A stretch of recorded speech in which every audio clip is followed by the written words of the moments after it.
بسم اللہ الرحمن الرحیم، اللہ کے نام سے شروع جو نہایت مہربان رحمت والا ہے۔ السلام علیکم ورحمۃ اللہ وبرکاتہ۔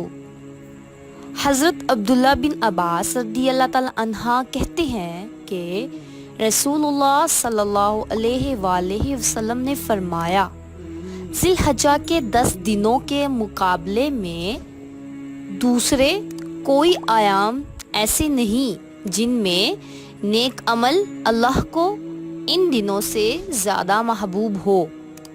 لوگوں نے عرض کیا، اللہ کے رسول، اللہ کی راہ میں جہاد کرنا بھی نہیں؟ آپ صلی اللہ علیہ وآلہ وسلم نے فرمایا، اللہ کی راہ میں جہاد کرنا بھی نہیں سوائے اس مجاہد کے جو اپنی جان اور مال دونوں لے کر اللہ کی راہ میں نکلا، پھر کسی چیز کے ساتھ واپس نہیں آیا۔ سنن ترمذی حدیث نمبر 757۔ جزاک اللہ خیرہ۔ Subscribe for more videos.